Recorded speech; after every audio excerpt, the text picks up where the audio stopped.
Good morning दोस्तों, स्वागत है आपका सिविल्स एजुकेशन में। करंट अफेयर्स आज के 20 अगस्त 2022। पहला टॉपिक है नीति आयोग संचालन परिषद यानी गवर्निंग काउंसिल। इसकी अभी हाल ही में बैठक हुई है, तो देख लेते हैं क्या क्या बातें हुई हैं यहाँ पे। प्रधानमंत्री मोदी ने 3 शब्दों पर यहाँ पे फिर से जोर दिया, 3T। इसको हम लोग पहले भी पढ़ते रहते थे वैसे। 3T का मतलब है ट्रेड, पहले टी का मतलब है ट्रेड, दूसरे टी का मतलब है टूरिज्म, तीसरे टी का मतलब है टेक्नोलॉजी। यहाँ पे गवर्निंग काउंसिल का कंपोजिशन बहुत इंपॉर्टेंट है। कंपोजिशन पूछा जा सकता है। गवर्निंग काउंसिल को संचालन परिषद भी बोलते हैं और शासी परिषद भी बोलते हैं, दोनों नाम एक ही हैं। इनको जो चेयर करता है, गवर्निंग काउंसिल को जो चेयर करता है वो PM साहब करते हैं। बाकी इसमें सभी राज्यों के CM भी रहते हैं। जिन यूटीज़ में CM है वो भी इसमें प्रेजेंट रहते हैं, और जिन केंद्र शासित प्रदेशों में विधानसभाएं नहीं है तो वहाँ के जो चीफ रहते हैं, लेफ्टिनेंट गवर्नर, वो भी इस काउंसिल के, गवर्निंग काउंसिल के मेंबर होते हैं। नीति आयोग के पूर्व मेंबर भी रहते हैं, पूर्णकालिक सदस्य भी रहते हैं और विशेष आमंत्रित सदस्य भी रहते हैं। यानी एक तरह से आप क्या दिख रहे हैं यहाँ पे, नीति आयोग पूरे देश को रिप्रेजेंट करता है। एक तरह से सहकारी संघवाद की भावना को मजबूत करता है, क्योंकि सभी लोगों का इन्वॉल्वमेंट है। नीति आयोग की स्थापना 1 जनवरी 2015 को। ठीक है, चलिए। देश का पहला हर घर जल राज और देश का पहला हर घर जल UT। अब यहाँ पे देखते हैं कौन सा राज्य है और कौन सी UT है। देखिए, गोवा राज्य को ये सर्टिफिकेशन तो 2020 में ही मिल गया था। हाल ही में दादरा और नगर हवेली तथा दमन और दीव ये एक ही UT है। ठीक है, एक मर्ज हो चुकी हैं।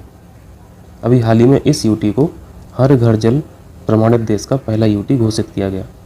हर घर जल प्रमाणन से मतलब क्या है, इनके सभी ग्रामीण परिवारों को सुरक्षित और स्वच्छ जल की सप्लाई अब होती है, ईजिली सप्लाई होती है, प्राप्ति होती है। और ये सब किस मिशन के तहत हो रहा है? 2019 में लॉन्च किया गया था जल जीवन मिशन। इसका एक सब मिशन है कार्यात्मक घरेलू नल कनेक्शन यानी FSTC। 2024 तक इसके माध्यम से प्रत्येक ग्रामीण परिवार को प्रति व्यक्ति प्रतिदिन 55 लीटर जल की सप्लाई की जाएगी। और यहाँ पे आपको दादरा नगर हवेली, दमन दीव और गोवा याद रखना है। चलिए, अभी हाल ही में स्वच्छता पखवाड़ा का आयोजन किस मंत्रालय ने किया है? ये थोड़ा सा और लग रहा है, इसलिए ये इंपॉर्टेंट है। कॉर्पोरेट कार्य मंत्रालय द्वारा इसका आयोजन किया गया है। इसमें क्या होगा, यहाँ पे एक्टिविटीज़ क्या होंगी? वही जो ऑफिस में, कार्यालय में पुराने फर्नीचर होंगे, पुरानी फाइलें होंगी, अनुपयोगी वस्तुएं होंगी, उनको जलाया जाएगा, वीड आउट किया जाएगा और बाद में सैनिटेशन पर वेबिनार वगैरह ये सब होगा। तो यहाँ पे मिनिस्ट्री ऑफ कॉर्पोरेट अफेयर्स आपको याद रखना है। और इस पखवाड़े का आयोजन कब हो रहा है? 16 से 31 अगस्त। ये फैक्ट लेस इंपॉर्टेंट है, यहाँ पे इंपॉर्टेंट फैक्ट है मिनिस्ट्री ऑफ कॉर्पोरेट अफेयर्स। ठीक है, चलिए। Air quality and health in cities. अभी हाल ही में एक रिपोर्ट आई है हेल्थ इफेक्ट इंस्टीट्यूट द्वारा, USA का ये इंस्टीट्यूट है। इसने क्या बताया है भारत के बारे में, देखते हैं। इस स्टडी में पाया गया है कि जो सबसे बड़े एयर पोल्यूटेंट हैं, हवा के जो प्रदूषक हैं या हवा में जो प्रदूषक हैं, पहला है PM 2.5। PM का मतलब होता है पार्टिकुलेट मैटर, 2.5 का मतलब यहाँ पे साइज होता है। ये इतने बारीक होते हैं, इतने हल्के होते हैं, इतने फाइन होते हैं, ये एयर में, हवा में सस्पेंड रहते हैं। ये जो 2.5 लिखा है ये माइक्रोन लिखा है। माइक्रोन साइज अपने आप में बहुत फाइन साइज होता है, बहुत छोटा साइज होता है। ये आंखों से तो दिखते नहीं है। दूसरा मेजर एयर पोल्यूटेंट जो इस रिपोर्ट ने बताया वो है नाइट्रोजन डाइऑक्साइड, NO2। अब देखते हैं PM 2.5 से कौन सा शहर सबसे ज़्यादा ग्रसित है, कौन सा सबसे ज़्यादा शहर पोल्यूटेड है। शीर्ष प्रदूषित शहर है दिल्ली। ये मार्क कर लीजिए, इंपॉर्टेंट फैक्ट है। पूछा जाएगा कि PM 2.5 के आधार पर शीर्ष प्रदूषित शहर कौन सा है? दिल्ली। दूसरे स्थान पर है कोलकाता। ठीक है, याद रहेगा। चलिए, भारतीय बंदरगाह विधेयक यानी इंडियन पोर्ट बिल 2022, अभी इसका मसौदा तैयार किया जा रहा है। अभी एक्ट नहीं बना है, अभी बस बिल की स्टेज में, बिल प्रिपेयर किया जा रहा है। अगर इस पर प्रेसिडेंट साहब की मोहर लग जाती है, एक्ट बन जाता है, तो 110 वर्ष से अधिक पुराने इंडियन पोर्ट एक्ट, जो पुराना एक्ट है इंडियन पोर्ट एक्ट, बंदरगाह एक्ट 1908 वाला, ये इसको रिप्लेस करेगा।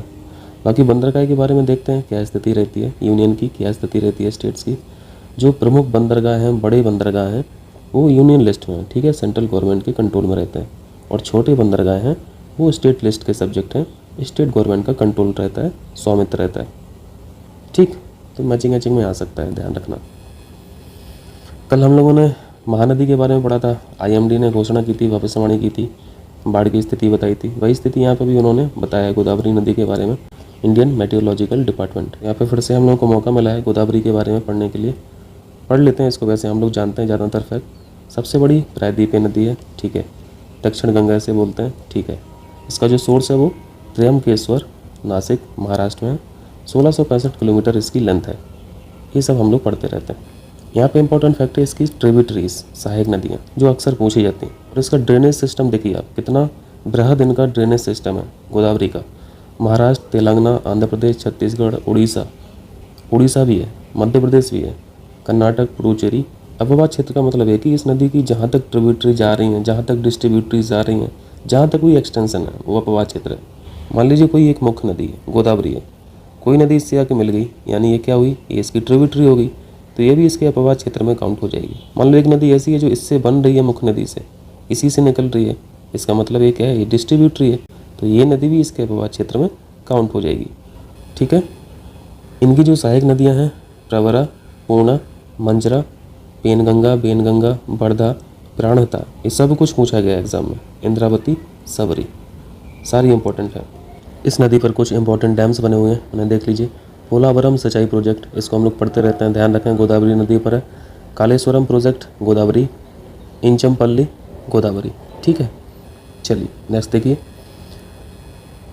TU-160 strategic bomber, super important.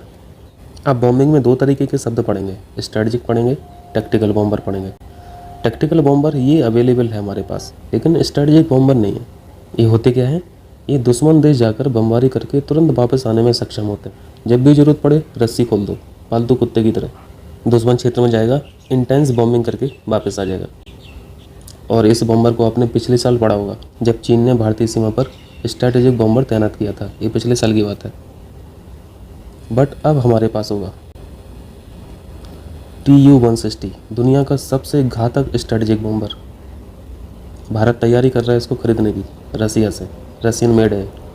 ठीक है, तो ध्यान रखना TU-160 के बारे में, ये है क्या। चलिए, शिक्षा की वार्षिक स्थिति रिपोर्ट 2021, यानी annual status on education report, ये हाल ही में अभी एक प्रथम फाउंडेशन है, आप इसके बारे में पढ़ते रहते होंगे, ये NGO है। चलिए, विद्यारथ स्कूल ऑन व्हील्स, वंचित बच्चों को 10 महीने के लिए प्रारंभिक शिक्षा तक पहुंच प्रदान की जाएगी विद्यारथ स्कूल ऑन व्हील्स परियोजना से। फिर 10 महीने के बाद इनको सामान्य शिक्षा प्रणाली से जोड़ दिया जाएगा। ये लॉन्च कहाँ पे हुई, असम में। असम के जो CM है हेमंत बिस्वा शर्मा ने इस परियोजना का शुभारंभ किया है।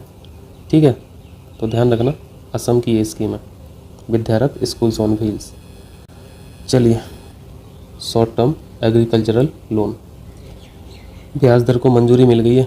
केवल 1.5% आपको ब्याज देना है प्रति वर्ष, लेकिन ये अमाउंट 3 लाख तक ही है। 3 लाख तक यदि आपका लोन होगा तब आपको 1.5% ब्याज देना पड़ेगा एनुअली। ठीक है, इसके बारे में हम लोग कल पढ़े थे, सफाई मित्र सुरक्षित शहर पढ़े थे ना, भूल तो नहीं गए। कितने शहरों ने खुद को सफाई मित्र सुरक्षित शहर घोषित किया है, 500, कल पढ़े थे। चलिए दिखा देते हैं जल्दी से, कहाँ गया। यहाँ पे हम लोगों ने निपुण माइंस पढ़ा था, इसके ऊपर था ना, अब देखिए मिल नहीं रहा है, हाँ मिल गया, ये था ना।